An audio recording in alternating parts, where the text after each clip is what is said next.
All right, let's talk about technology and the role that it can play in bringing an equitable, sustainable, and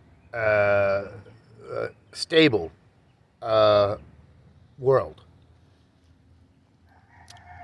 Automation is, in the minds of many, is made out to be, well, at least in the West, is made out to be, it's destructive because it takes our jobs, it takes our jobs, it takes our work, it takes our income, and so on and so forth.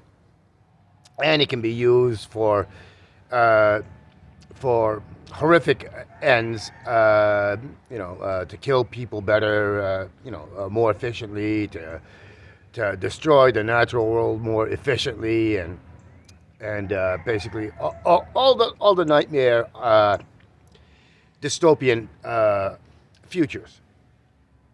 Now, I pay attention to a lot of things, and my view is that it's not. The reason why we have those is because the capitalists, the people who have the capital, who own the means of production, okay, and dictate to the workforce how the means of production is done, what it's used for, and so on and so forth. And it's to profit them. And it's not just simple, I'm going to make more money, so I can set aside more, and basically it becomes a dick measuring contest. Whether you're a man or a woman, it still becomes a dick measuring contest. A show of, my prosperity is far greater than yours, so therefore I have more power. I should have more power, more to say.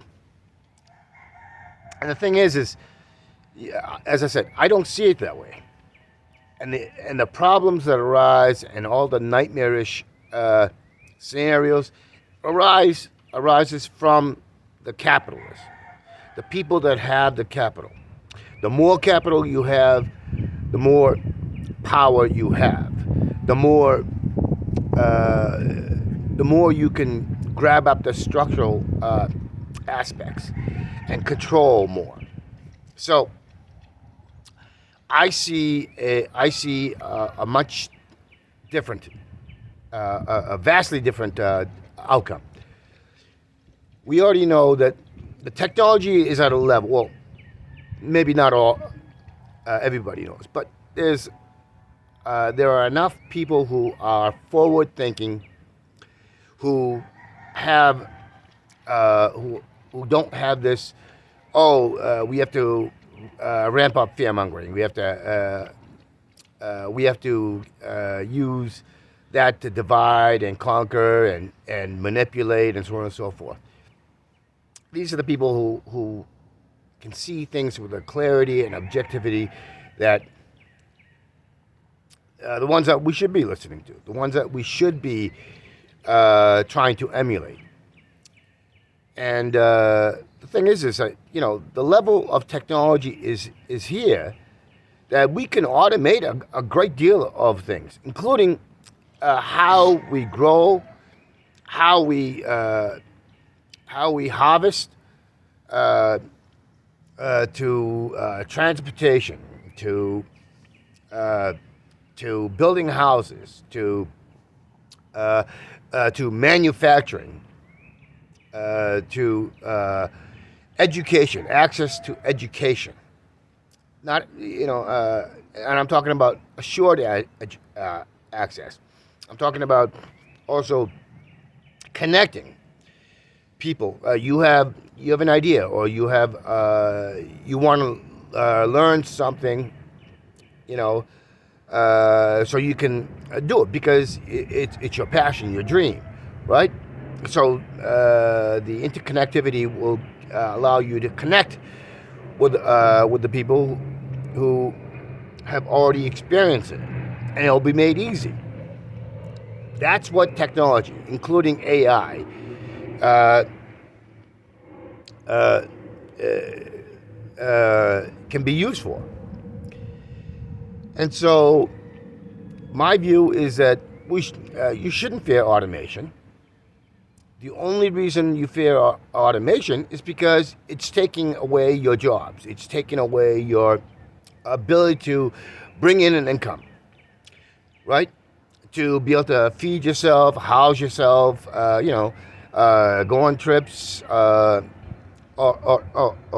get an education, or have or to have health care. Okay, so think of it this way: if if there's no need to worry about you know about paying taxes, or having to pay rent or mortgage, or having to pay to go to school, or pay to get access to transportation, to buy food, to heat your house. If you to have health care, if all that goes away, and money basically becomes useless, and all your basic needs and more are covered, right? Then you only do things because it's a hobby, it's a dream. It's because you aspire to come up with something that will be helpful, not only to you but to everybody else. And there's no motive for getting rich or influential, because whatever you come up with is can be made, and if automation is ubiquitous, then basically what ends up happening is the motive. There's no motive, because you have the housing you need, you have the food you need, you have access to everything you could possibly want. So therefore, all you have is time. So you can spend it with your family. You can spend it coming up with dreams and aspirations, that contribute. And everybody's mindset and emotional impetus will be to, hey, what I'm doing will make my life easier and help to improve the natural world, so that we have a sustainable future. There's the stress level, worry, and all that basically goes away. The impetus for going to war, prejudices and racism basically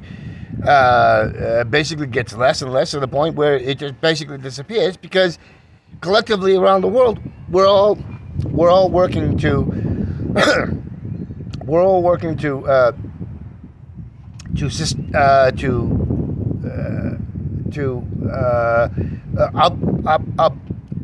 uphold ourselves collectively, and to have a world that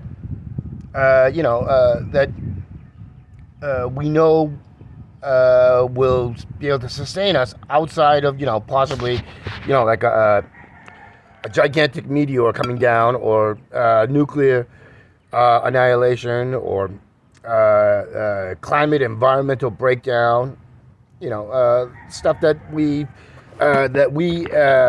due to the nature of consumerism and putting so much stress on something like money, and where there'll be less of a thing. I'm thin, I'm Marlesque, or I'm a hot hunk, all that sort of, it'll become superficial, and people won't be thinking about that. The only people that think like that are the ones who are the ones who are looking for attention, because attention means fame. Fame means money. Also, it means influence.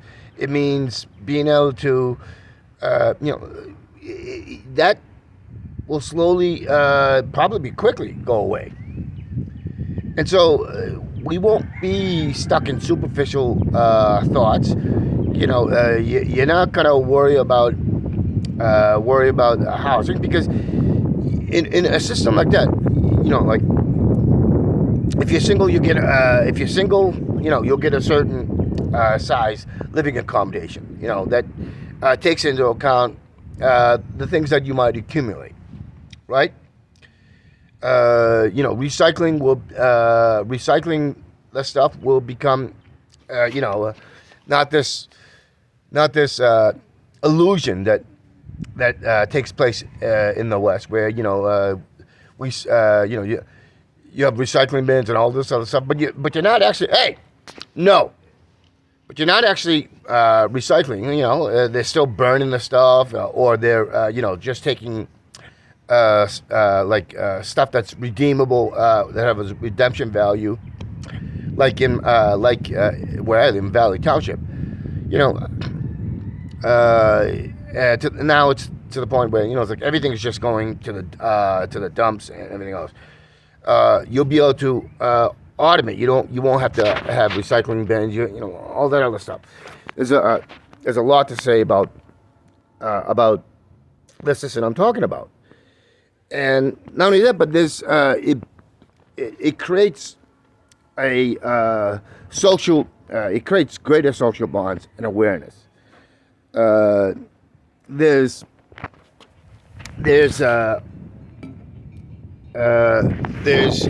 just so much more, and it's like our psychology is that when we think, we already it's like when we think, but it may not be reality. It has an effect on our mental, our emotional, and as well as our physical being. And so, what happens when we get to a point where it's not just an illusion, a fantasy, but a reality, and we can see it, we can touch it, we can smell it.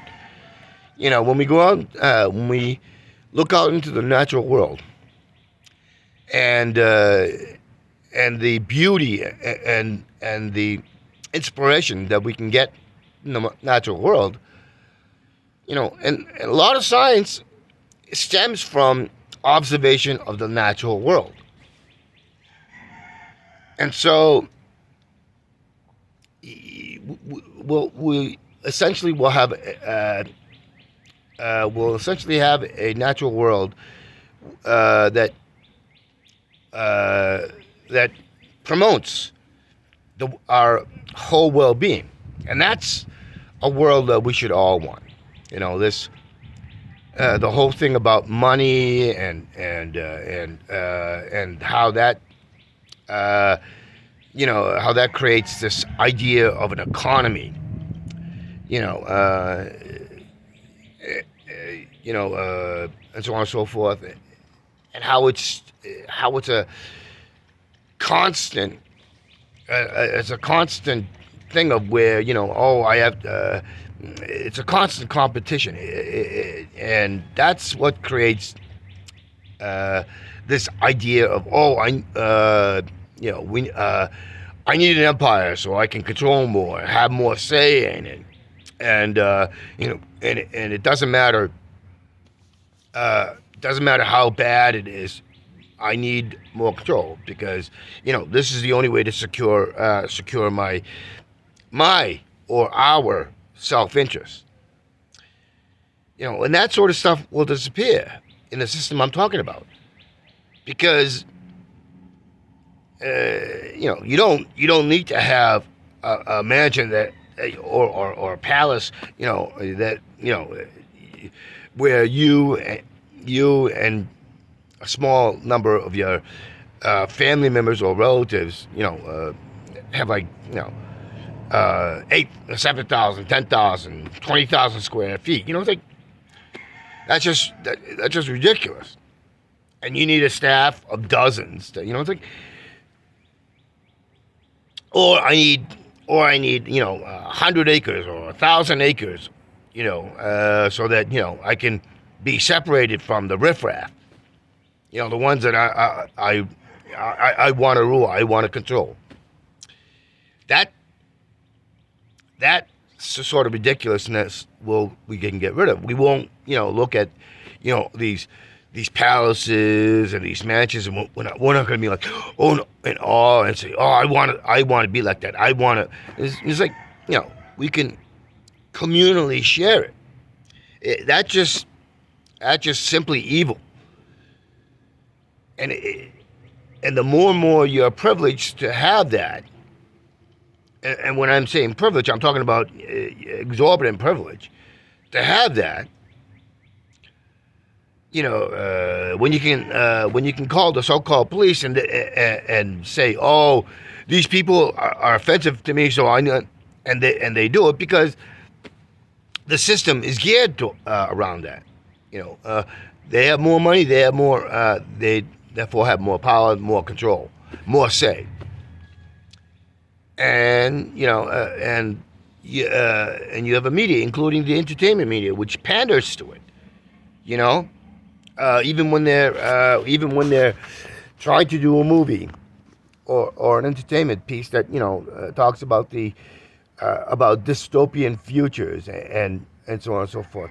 Those are just feeding into the fear mongering. These things that telling you have no control. This is gonna when this happens, and you have to fight back, and you have to sacrifice everything, including your own lives. Those will if they're made, they'll be made with the context and critical thinking, so that people aren't looking at it and saying, "Oh, it'll be a lesson." And because of that, and because the society stresses the need to learn constantly, but it won't be it's like, oh, you have to learn. It'll be because we want to learn. We want to learn as much as possible, so that we can uplift us all communally, and it won't be an obligation. It won't be an obligation. It won't be I need to. You understand what I'm talking about? It'll be something that you'll want to do, not because it's going to make you proud, not because it's the natural thing to do, and it's because it's something you want to do. And so that will bring about the critical thinking necessary, the critical proper thing necessary. And it won't stymie the innovation, the technology, and everything else. If anything, it'll increase it. It'll increase it. It will bring it in, it will gear it up to light speed. And more people will be invested in it, because it's the natural thing to do. Because we've taken out the stress. We've taken out the motivations to be selfish. People will be honest with each other. And honesty will be a currency that everybody values. And even white lies will become unnecessary, because we won't be trying to, make ourselves out to be better. We can be honest, and we won't see superficiality, because we'll see the value in each and every person and each and every living thing in the world as a whole community, and how each and everything helps us collectively. And that is a vision we should all have, that we should all want. Money, ownership of land, it's all nonsense. It's all frivolous, and it's also dangerous. You know, because that's the sort of stuff that the capitalists and wannabe capitalists. That's how they work. That's what their mindset is, and and each generation that turns into a legacy, or is a legacy, or turns into a legacy. That's how how the structure of their familiar and connected and interconnected people. That's how they get to what how they are now. These social these sociopathic and psychopathic sociopaths and psychopaths. It's like and they feed that insanity and and infect us with it. And we get to the point where we say stuff like, "Oh, just the way it is." There's nothing we can do about it. But the thing is we can. We can. It's like in a system like that, we can produce stuff for everybody. Oh, hey, there's this fruit that grows over here, or this particular grain, or this particular tea, or this particular mineral that we're short on, right? And so what happens? You find it somewhere else, and because of technology, because of AI, everything, it can make a very good projection of what's needed, and you can get that, while it can also say, oh, this is what they want, this is how much they want, and from the statistics, they can with AI and other people like that, you can send it over there, and because you're not worried about the cost of energy, because you're not worried about the exchange rate of currencies, or all these other nonsensical crap, we can have an exchange of it, and we're not going around tearing up everything just and overproducing, but making it look like there's a scarcity. There's a lot of things that technology, and so this is my view on technology. This is my view on what AI can do. AI can work with us to collectively make things better for all of us. We eliminate jobs, we eliminate money, we eliminate this need to have more, or larger house, larger house or housing that's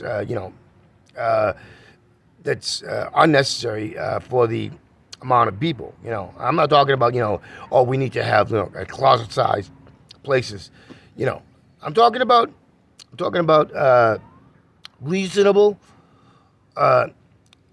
amount of square footage or square meters for the housing and visitors. This is what, and that's what technology can do, and it can take into context on what we would feel to be a little bit more than generous for for the housing needs. Taking it, so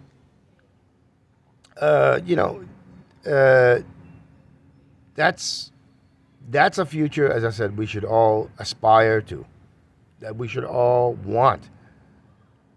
We can eliminate a lot of stuff, including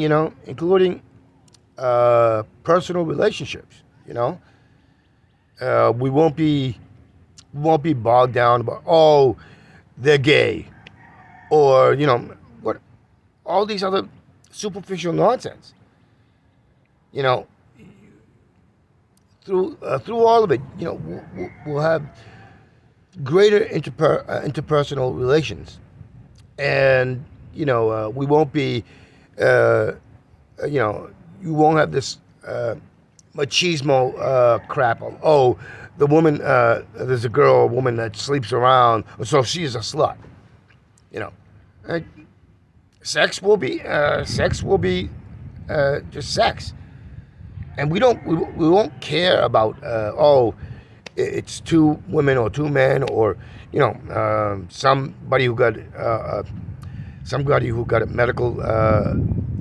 medical thing to change their gender. It's like, we'll be more focused on other things. We won't be we'll have far better critical thinking, and we'll be more invested, truly invested, in seeing to the safety and security of ourselves, our children, and we won't be worried about, oh, are there pedophiles and other predators out there, because we'll have built we'll have built a society, a community that you know that covers so much, and we will have the mental treatment. We will have the emotional treatment. We will have the other sciences and everything, and religion. Religion,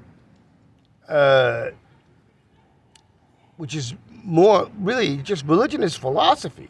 It's about natural philosophy. It's built up from observation. And so